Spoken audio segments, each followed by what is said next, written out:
ընթացքում ձեր ուղերձում նաև նշել եք ընդամենը 10 տարի առաջ կատարված միջոցառման մասին, երբ 100-ամյա տարելիցը ցեղասպանության մեծ մասշտաբներով նշվեց այդ օրերին մեր կողքին էին բազմաթիվ երկրների ղեկավարներ, բարձրաստիճան պաշտոնյաներ, իսկ այսօր փաստացի այսպես դեվոլյուցիա ունենք եւ չունենք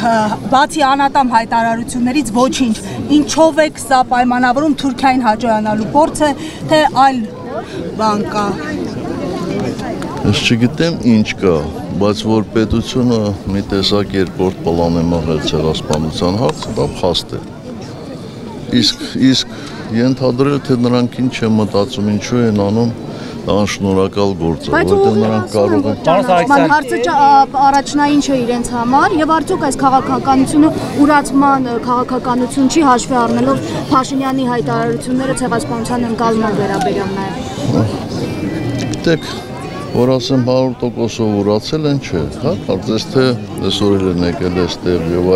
այլն, բայց իմ կարծիքով այդ ճանապարհին է։ Պարոն Սարգսյան, դրոշ այրելը դատապարտել են, տարիներ շարունակ այրել են դրոշը Թուրքիայի, Ադրբեջանի, այսօր դատապարտում են, ինչով եք սա բացատրում։ Ես նոր ասացի, որ ինչը դրանք անին, ինչ էլ ասեն, միևնույն է, մեր ժողովրդի 80%-ը ասելու է, որ նրանք դավաճան են։ Այնպես որ նրանց ասացի վրա ուշադրություն դարձնելը անշնորհակալ գործ է։ Այդ ձեր ասածը, որ դավաճան են, 26 թվականի ընտրություններին կարտացոլվի ինչ-որ կերպ։ Ես կարծում եմ դա կարտացոլվի նաև միջև 26 թվականին։ Փողոցային պայքար եք սպասում։ Ձեր այդ վերջին ելույթում հայտարարեցիք, որ ձեր գլխավոր նպատակը շարունակում է մնալ Նիկոլ Փաշինյանին իշխանությունից հեռացնելը, ասում եք մինչև 26-ը դա կարտացոլվի, դուք ինչ որ հստակ ծրագիր ունի հանրապետական կուսակցությունը այդ իշխանափոխության ուղղությամբ ինչ եք ծրագրել, կարող եք։ Մենք առանց ծրագրի չեն գործում, այո, ունենք ծրագիր, բայց չեմ կարծում, որ այդ ծրագիրը հիմա իմաստ ունի հրապարակայնացնել։ Ընտրությունները պատրաստվում, մինչև ընտրությունները պատրաստվում փորձում է Նիկոլ Փաշինյանին բերելը կապել ձեր եւ հանրապետականի հետ եւ դա անում է Ռոբերտ Քոչարյանի թիմը։ Դեք ես շատ երկար եմ ծառայել Հայաստանի Հանրապետությանը 25 տարուց ավելի եւ միգուցե դրանով է նաեւ պայմանավորված, որ ես այս երկրի ամենազրպարտված պաշտոնյաներից, գործիչներից մեկն եմ։ Այնպես որ զրպարտությունները ինձ չեն զարմացնում եւ ոչ էլ զայրացնում։ Իսկ Ռոբերտ Քոչարյանի հետ այս պայն ինչ հարաբերություններ ունեք, ինչու է համակիրների մակարդակով այս փոխհրաձգությունը առնվազն խոսքի եւ ի վերջո էշին համբուրողը ով է եղել։ Ռոբերտ Քոչարյան հանգիստ թողեք, իսկ էշին համբուրող մի հոգի չի եղել։ Շատ են։ Ասում են էշին ով աճեցրեց այս տարիներին, թողեց որ գա խորհրդարան, բանտից ազատեց։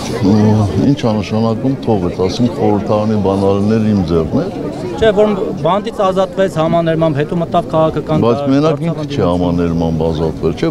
բանտից ազատվել են համաներմամբ հարյուրավոր մարդիկ, այդ թվում նաև ինքը, իսկ այդ համաներումը կիրառվում էր որպեսզի հասարակության մեջ թշնամանքը մեղմացվի։ Եվ ինչպես տեսակ, թշնամանքը մեղմացվեց։ Անկախության հռչակագրի հրաժարումը, որի մասին այսօր բոլոր մակարդակները խոսում են, նաև իշխանական սատելիտները, էլի ուրացման արար է, թե այլ պատճառներ կան, գուցե երկխոսություն, ինչի մասին խոսում ենք, անխաղաղության գործընթաց։ Ես չեմ կարծում, որ նրանք կարողանալու են հրաժարվել անկախության հռչակագրից։ Ինչու նախագահ։ Որովհետև չեն հասցնի։ Ուղղակի չեն հասցնի։ Չեն կարող։ Ուղղակի չեն կարող։ Եթե եկող կիրակի լինի հանրաքվե, ապա այդ հանրաքվեն չի կայանա։ Բոլոր ուսումնասիրությունները այդ մասին են խոսում։ Նախագահ, դա համարում եք Թուրքիայի պայքարը։ Եկեք պայմանավորվենք։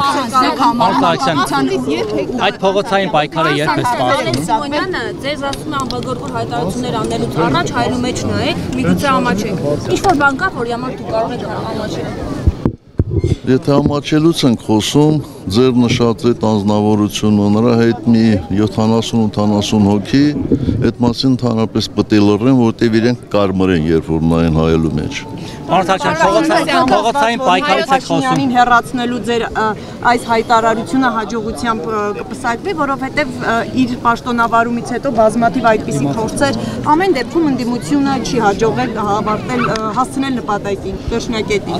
Միգուցե հարցը հասունացված չէր, հիմա հասունացած է։ Այդ բոլոր շարժումները բերել են եւ հարցը հասունացրել են։ Ով է առաջնորդելու փողոցային շարժումը, պարոն Սարգսյան, ասացիք լինելու է։ Ով ատառակելությունը կարողանա ստանալ։ Իսկ դուք պատրաստ եք ստանձնել երկրի ղեկավարումը նորից, պարոն նախագահ։